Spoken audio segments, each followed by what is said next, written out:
El tema de esta noche es la revisión de los artículos del proyecto de ley que miembros del Grupo Visión Social estamos proponiendo, la ley que habilita las candidaturas independientes en los procesos electorales para la postulación de candidatos independientes. No se preocupen porque no son más que 4 artículos y no los vamos a revisar tampoco todos minuciosamente, sino en la generalidad para que se pueda entender los detalles de lo que se busca. Comencemos con el artículo 1, es corto, entonces este sí lo vamos a leer y vamos a dejar planteado qué es lo que se busca con esta ley.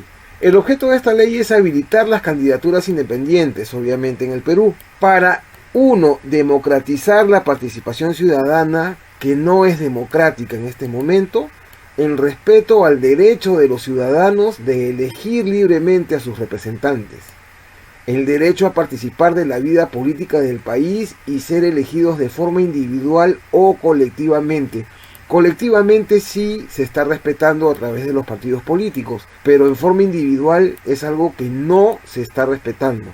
A pesar que la Constitución concede estos derechos que están establecidos en los artículos 2, acápite 17, 31 y 35. También se busca que el ejercicio de este derecho repercuta en un efecto de competencia con los partidos políticos, para que estos se esfuercen para trabajar en la renovación de cuadros, que no lo están haciendo y eso lo hemos tratado con mucho detalle en el capítulo anterior. Además, para que los partidos políticos se conecten con la población, porque no se están conectando con la población, sino con solamente sus propios intereses. Y para el desarrollo de una representación comprometida de parte de los partidos políticos y por supuesto de los postulantes independientes también, con las necesidades de la población evidentemente.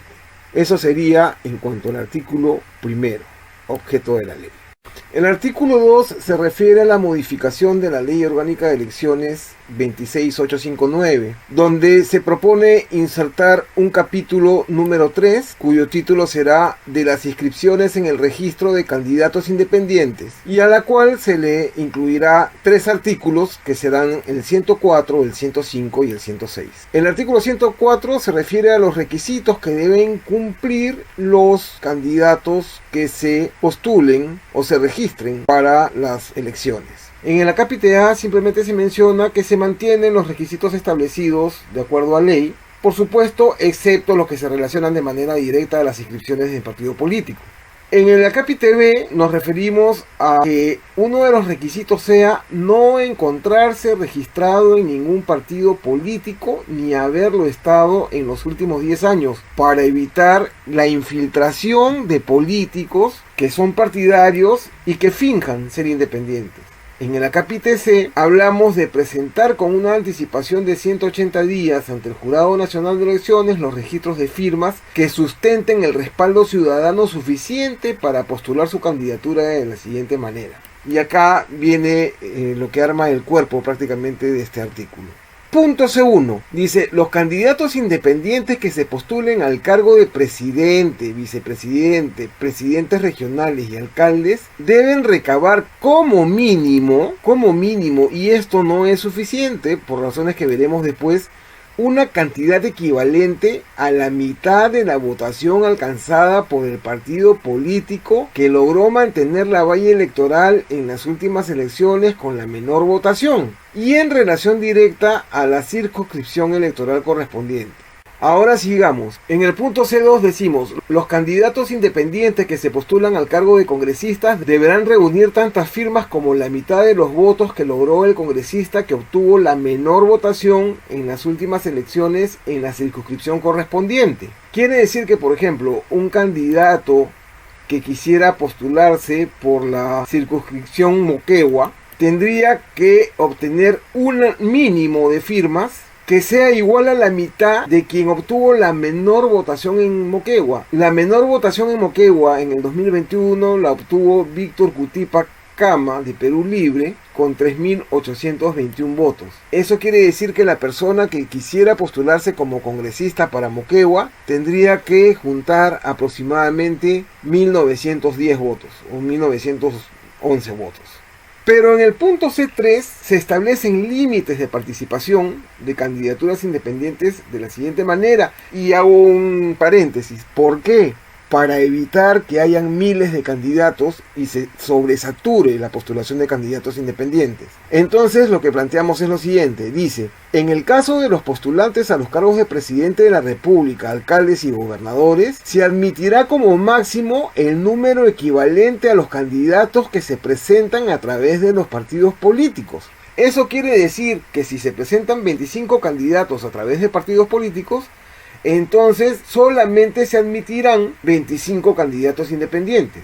Y serán admitidos los candidatos en orden directo a las mayores cantidades de firmas recolectadas. Eso quiere decir que no era suficiente solamente el mínimo establecido, sino que el candidato tiene que hacer el máximo esfuerzo por conseguir la mayor cantidad de firmas.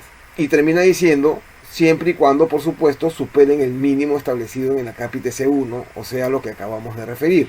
Para las elecciones congresales se admitirán como máximo el número equivalente al triple de curules correspondientes a la circunscripción. Eso quiere decir, si volvemos al ejemplo de Moquegua, en Moquegua son 2 curules, entonces se aceptarán para candidatos a Congreso de Moquegua independientes solamente 6 candidaturas. Si es el caso de Lima, por ejemplo, el caso de Lima son 32 curules que le corresponden al Distrito Electoral de Lima, entonces serían 96 candidatos independientes que podrían admitirse para que se postulen. Dice: serán admitidos los candidatos igualmente en orden directo a las mayores cantidades de firmas recolectadas. O sea que no es necesariamente suficiente, sino solamente es un mínimo eso de conseguir la mitad de los votos que consiguió aquel candidato que ganó con menor votación, que logró una curul con menor votación. Luego viene el artículo 105, que se refiere a algo que está establecido, que es que los candidatos a presidente de la República tienen que presentar una plancha que incluya 3 postulantes y no 2, y eso es algo que tiene que cumplir el Jurado Nacional de Elecciones, y no como esta vez que ha permitido que Perú Libre, por ejemplo, se presente solamente con una vicepresidente. Pero bueno, entonces dice: los candidatos independientes que postulan al cargo de presidente deben presentar una plancha que incluya 3 postulantes para alcanzar los cargos de presidente, primer vicepresidente y segundo vicepresidente, y que esto tiene que ser con alternancia de género, ¿no? O sea, los integrantes de las planchas deberán considerar la paridad y alternancia de género, pudiendo ser 1 hombre y 2 mujeres o viceversa. Y el artículo 106 especifica lo mismo, solamente que para el cargo de congresistas presentan una plancha que incluya 2 postulantes, uno para cubrir titular y el otro para cubrir suplente. También con el respeto a la alternancia de género. El artículo 13 es ya simplemente una cuestión de orden, ¿no? Que indica que habiéndose insertado el capítulo 3 con esos artículos, se prosiga con los siguientes capítulos siguiendo el orden, básicamente, ¿no? Y el artículo 4 de este proyecto de ley no genera propiamente estado como para evaluar y analizar en este caso, porque simplemente es una cuestión de correlación y de congruencia en el texto de los siguientes artículos referentes a las postulaciones de candidatos independientes en la Ley Orgánica de Elecciones. Básicamente es esa la exposición, y bueno, a partir de este momento podemos abrir el diálogo.